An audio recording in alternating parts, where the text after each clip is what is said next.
we never know kung ano yung dinadaanan natin na cross. Si Franz ngayon, everyday in health is very, very important sa kanya. Everyday, thankful siya sa ganung blessing. No? And tayo rin naman, may mga kanya-kanya tayong dinadaanan. Pero one thing for sure, yung ginawa ni God kay Franz, hindi dahil hindi madamot ng Panginoon, gagawin niya rin sa atin. In other ways, sa family natin, sa trabaho, sa love life, sa ating mga relationships, mga kaibigan, marami. Pero habang kinukwento ni Franz, isa lang yung naririnig ko paulit-ulit. Yung blessing niya, talagang para sa atin.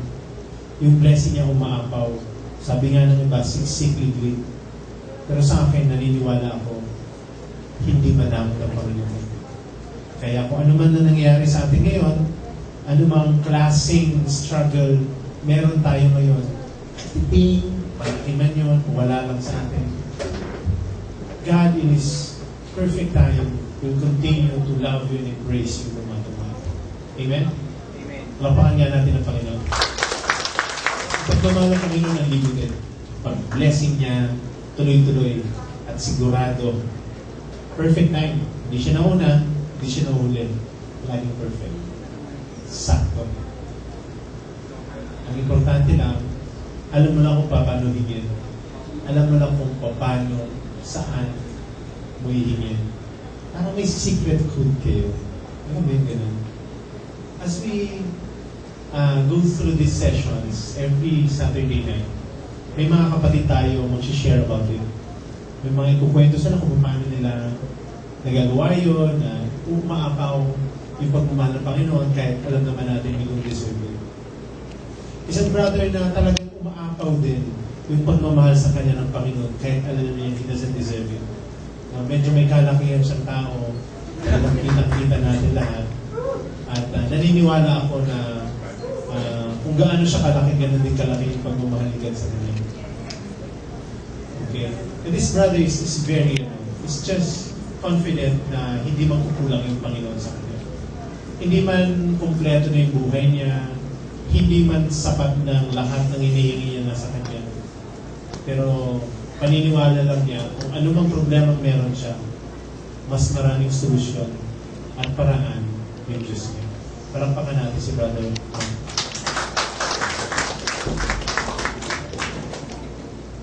Ay, hello po. Pinakabahan ako. Grabe yung pressure ko sa introduction. Anyway, ako pala si Jomar yung pangalan ko, pero excited ako pumunta dito kasi gusto ko mag-share at gusto ko makita yung alaga ni brother na si Rayoni. Anyway, baka mali-mali yung Tagalog. I'm not from here. I'm from Bacolod. So, 7 years na ako dito. 7 years. And then, 3 years ako sa SFC. So, tanong ko lang, sinong nagtatrabaho dito? Yung may GG, wala. Kahit guli-guli, wala. God's love or tinatagan God's love or boyfriend, girlfriend, gano'n. So, may pamilya. Wala ba? May pamilya, hindi yung asawa yung pamilya. Ayun, so anyway. Sa mga nagtatrabaho, I know we encounter some problems. Sorry, ako yung may tono yung Tagalog ko eh. Ako nagtatrabaho pala ako sa isang lugawan sa Eastwood, 7th floor, IBM Plaza. So, it is my profession since then. Punta kayo doon, yung sarap ng namin Islam. Ayun, nagtatrabaho ako doon. And it's not easy to work in a corporate world. May mga problema sa managers, problema sa mga katrabaho, yung mga infectious or contagious na mga ugalit like maraming reklamo sa buhay, minsan-minsan like nakukuha ko na din.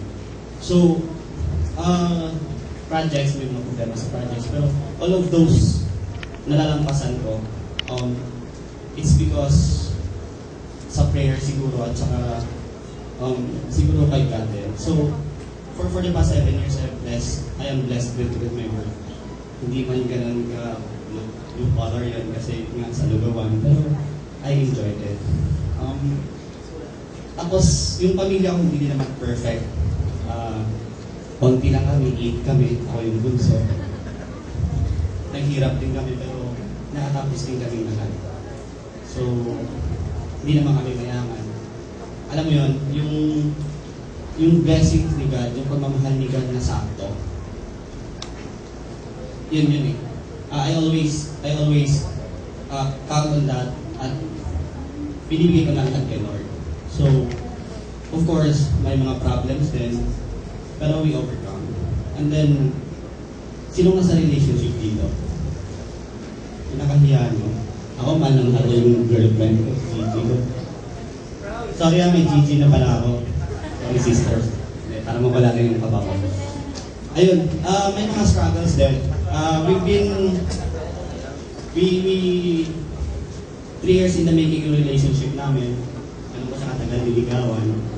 So, hindi na pa alam kami na 3 years yun. And then, nag-work ako sa province for 1.5 years. After that one, may opportunity. Alam mo yun? Alam mo yung binibigay ni God? May opportunity. Yung opportunity na wagas. Alam mo yun? Lumipad ako ng Maynila. Hindi pa din kami. Naging kami, andito na ako. Umuwi ako. And then now I'm in a long-distance relationship for 4 years. Hindi madali yun. During that time, hindi pa uso yung Skype. Alam mo yun? Wala pa yung sun. Medyo mahal.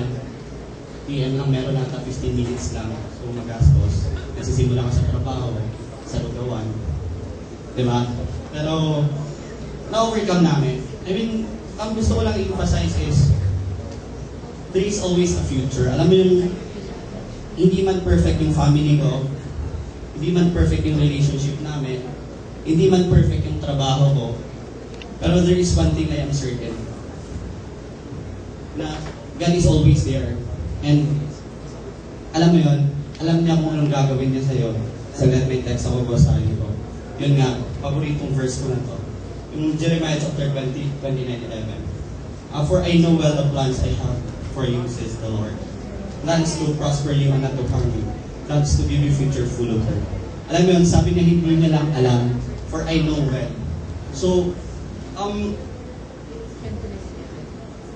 yung trust, yung kiniklaim mo na there is a future na, alam mo yun, hindi man ako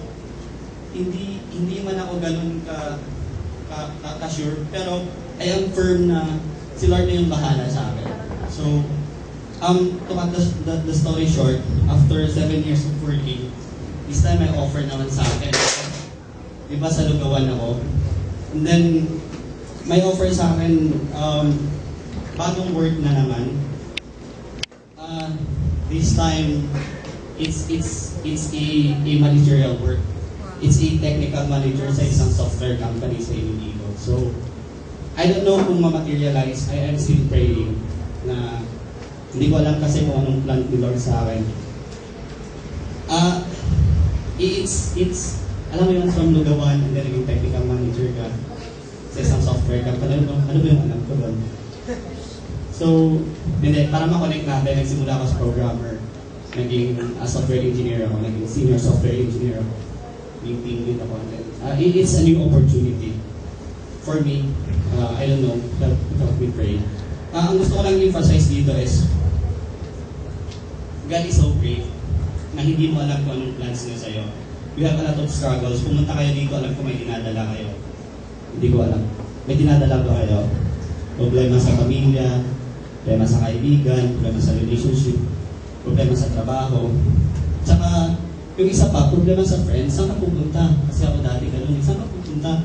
Doon ka na, pupunta ka na naman sa alive mo. Alam mo yun, but I overcome. Ayun, God is so good, God is so great. Hindi na kumulang si Lord, sakto lang yun. So, gusto ko lang i-share sa inyo na hindi lang ako yung dapat or hindi lang ako yung makakatanggap ng lahat ng blessings na yun. Kayo din, I know, I believe, just claim it, and then there is always a proper time. Alam mo yun, yung after 7 years ako dito, mapapalapit na rin ako sa puso ko. Diba? So, it's such a blessing. So, i-claim natin, sabi nga ni Lord, there's more than to life than you believe. So, nasa Colossians yan, nasa damit ko din yan. Nagkatakbo, hindi ko alam kung bakit ito sinuot ko. Pero nasa Colossians, ito ba yun? Colossians chapter 2, verse 6 to 7. So, ayun, marami pa akong kwento, pero I think that's all. For that, we can be praising. Thank you. Okay. Ay, salamat bro. Jomer talaga, mababait eh. No? Laki no, pakita ako, nakatakot. Friends, brothers and sisters, tulad ni Ma, dinadaanan niya sa everyday choices. No? Minsan, madalas, may mga times na it's either good or bad. Minsan naman, good and better. So talagang, ang punto lang naman namin dito is that hindi magkukulang at talagang sigurado pa ako sobra pa yung pagmamahal ni God sa atin. Kung ano man dinadaanan mo ngayon, kung ano mang pagkukulang ng iba sa iyo, kung ano mang struggle mo ngayon, makikita mo that God in His own way, in His perfect time, is trying to really mold you to His likeness for you to become a better person, and for you to also to make a difference to other people. Amen? So, let's not forget that yung pagmamahal ni God and ending and limited, yung blessing niya is such an opportunity for you to trust and for you to be secure na yung future mo magiging okay kasi sigurado yun, nakatagana yun sa bato. Yung livelihood mo, yung family mo, lahat, kailangan mo lang gawin, i-enjoy mo yan. Enjoy mo yan to its fullness. Amen? I'd like to pray for you. Okay naman pagdasal ko kayo before I end. I'd like to, I'll ask you also to pray with me. Dasal lang tayo and let's continue to thank God. No? Pwede ba nga ba nagdadasal tayo? Hindi tayo iiyak. Gusto ko magdasal tayo, nag-smile tayo. Pero pwede niyo ba itong gawin? Taas dito nga lang yun. Taas nga yung finger niyo. Sumakan niyo ng ganito. Nahawakan niyo lang, Bill. Itong finger niyo, isip kayo ng isang bagay, isang blessing.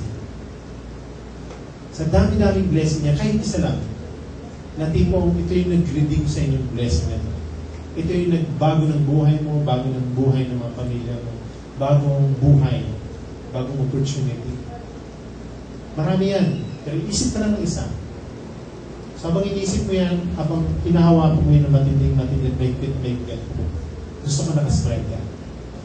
Kasi blessing yun eh. Diba? Blessing yun. Blessing yun. Hold mo lang yan. A reminder for you na kung nasaan ka man ngayon,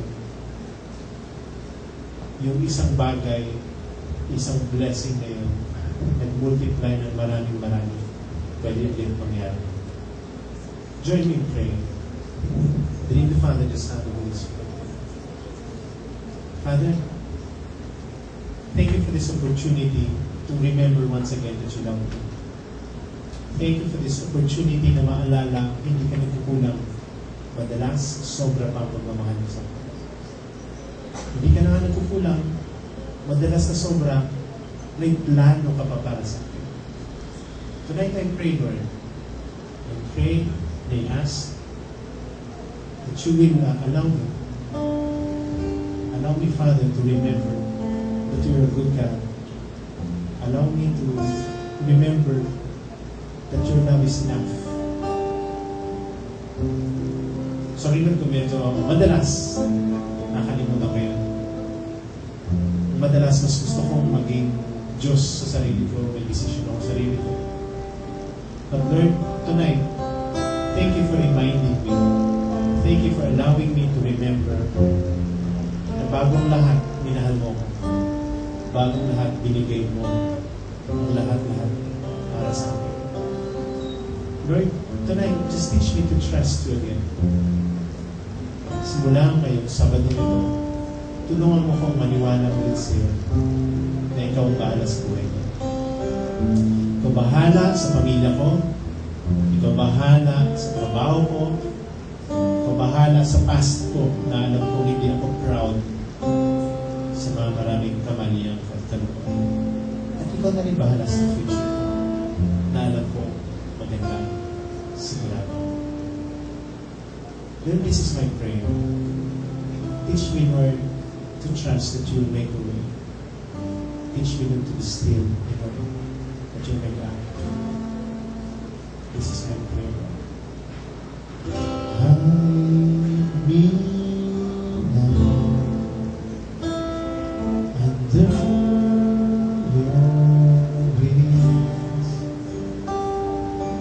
Cover me within your mighty hand. When the oceans rise and thunders roll, I will soar with you above the storm. Father, you are the King over the cloud. I will be still, know you are God.